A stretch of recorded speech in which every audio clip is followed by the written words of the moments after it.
Iya, masih di acara Challenge Sahabat Prima TV bersama Kak Joel Manajemen, dan juga di sore hari kita bakal ada gue star tentunya. Langsung saja kita undang Bapak Muhammad Kuseni SPDI. Oke, langsung saja kita undang beliau. Oke, assalamualaikum. Waalaikumsalam. Iya. Sebelumnya ini diucapkan dulu selamat sore Bapak. Selamat sore. Iya. Ini aktivitasnya apa nih Pak sebelumnya nih? Ya, aktivitas sehari-hari itu adalah seorang guru mengajar Sebagai tenaga pengajar di salah satu sekolah dasar di Banjarmasin. Banjarmasin. Boleh aja disebut aja di SD. SDN Pasar Nomor 3 Banjarmasin. Iya, mungkin sama-sama dulu Pak. Ini mungkin ada rekan-rekannya yang sedang Oke, menyaksikan. rekan-rekan semua yang ada yang menyaksikan hari ini, selamat sore. Mudah-mudahan hari ini kabarnya baik semuanya. Amin. Ya. Iya. Nah, kita tadi sudah menyaksikan penampilan anak-anak kerja manajemen tentunya dengan fashion show dengan tema Sumpah Pemuda Pak ya. Karena nanti pertanggal 28 Oktober kita bakal menyambut Hari Sumpah Pemuda. Nah, mungkin ada sedikit pertanyaan nih buat Bapak Kuseni SPDI ya Pak ya. Ini bagaimana menurut pandangan secara Islam kita memperingati Hari Sumpah Pemuda ini gimana nih Pak? Menurut pandangan Bapak sendiri? Baik. Sumpah Pemuda, sebagaimana kita tahu itu diperingati setiap tanggal 28 Oktober. Tepatnya 95 tahun yang lalu, pada tahun 1928. Nah, Islam memandang peringatan Sumpah Pemuda itu hal yang positif sebenarnya. Artinya mengingatkan bagaimana sebagai seorang pemuda yang menjadi harapan bangsa. Ya, artinya dalam peringatan Sumpah Pemuda akan mengajarkan kepada pemuda-pemuda saat ini bagaimana sikap sifat seorang pemuda yang baik itu. Betul sekali, dan juga mungkin kita bisa memaknainya ya Pak ya. Betul sekali. Betul. Dan sejauh mana nih peranan pemuda dalam rangka menyambut Hari Sumpah Pemuda, jadi bagaimana peranan pemuda ini? Peran pemuda itu sangat diharapkan sekali di dalam menyambut Hari Sumpah Pemuda. Bukan hanya di Hari Sumpah Pemuda saja, artinya pemuda itu di setiap saat, di setiap hari diharapkan menjadi pemuda yang menjadi kebanggaan negara.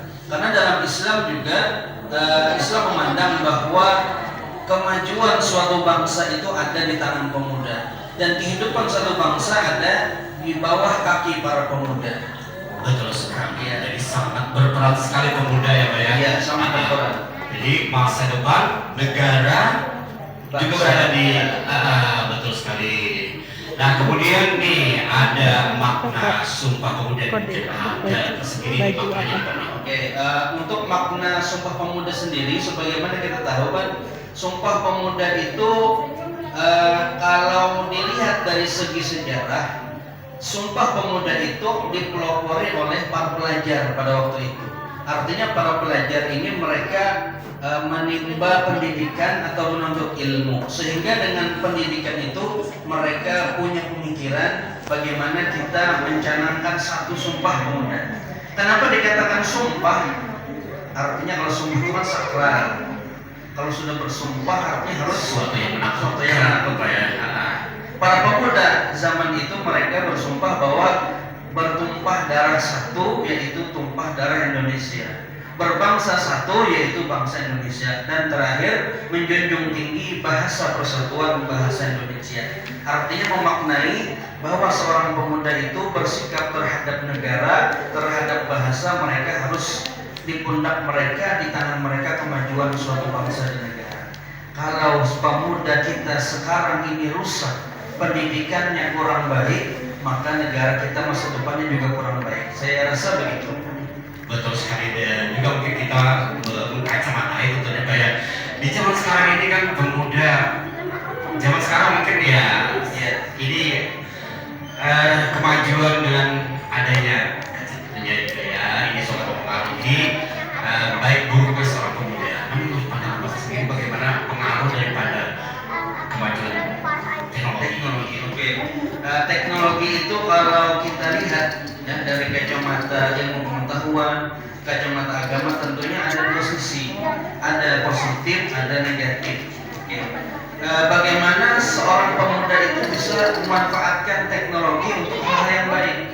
Contoh misalnya seorang pemuda yang memanfaatkan teknologi informatika, dia menggunakan TikTok, ya, Facebook, IG, YouTube. Kalau itu dimanfaatkan untuk hal yang baik, bermanfaat, tentunya itu bagus sekali. Tapi di sisi lain juga ada hal positif yang sangat tidak baik. Diperlukan peran pendidikan, bagaimana edukasi terhadap penggunaan teknologi dari usia dini, mungkin sudah diajarkan bagaimana menggunakan teknologi dengan baik, tentunya dengan pengawasan daripada orang tua. Betul sekali, dan itu tergantung pemuda itu sendiri memfilter Ya, terhadap apa yang di ininya. Ya. Nah, sekarang mungkin ini sebuah pertanyaan yang terakhir, harapan kedepannya terhadap pemuda kita tentunya pada umumnya yang ada di Indonesia. Oke. Tentunya kalau kita lihat dari idealnya seorang pemuda yang baik itu, pertama adalah fondasinya adalah keimanan dan ketakwaan kepada Allah Subhanahu wa taala, kepada Tuhan. Kalau fondasi sudah ada keimanan, bagaimanapun dia menghadapi kehidupan itu aman. Kemudian yang kedua, diharapkan seorang pemuda itu memiliki ilmu pengetahuan. Nah, ini yang sangat penting juga. Ketika seorang sudah beriman dan berilmu pengetahuan, artinya akhlak dan ilmunya itu dua-duanya jalan. Maka akan harapan kita terhadap pemuda akan menjadi pemuda yang baik di masa depan, yang akan menjadi pemimpin bangsa, yang membawa bangsa ini kepada peradaban yang baik. Tentunya seperti itu. Betul sekali, dan kita berharap juga kepada seluruh pemuda yang ada di Indonesia tetap bersemangat tentunya dengan Sumpah Pemuda, Pak ya. Betul sekali, dan para pemirsa yang ada di rumah tetap semangat menyaksikan acara Talenta Dua Prima TV bersama Raja Manajemen. Dan juga sebelum kita melanjutkan ke penampilan berikutnya, sebelumnya juga kita ucapkan dulu terima kasih yang sebesar-besarnya kepada Bapak Kusairi yang SPDI yang sudah hadir tadi di sore hari ini untuk menjadi narasumber berkenaan dengan Hari Sumpah Pemuda. Ini sangat banyak sekali yang bisa kita ambil pelajaran, tentunya apa yang sudah disampaikan oleh Bapak Kusairi. Oke, para pemirsa yang ada di rumah, tetap semangat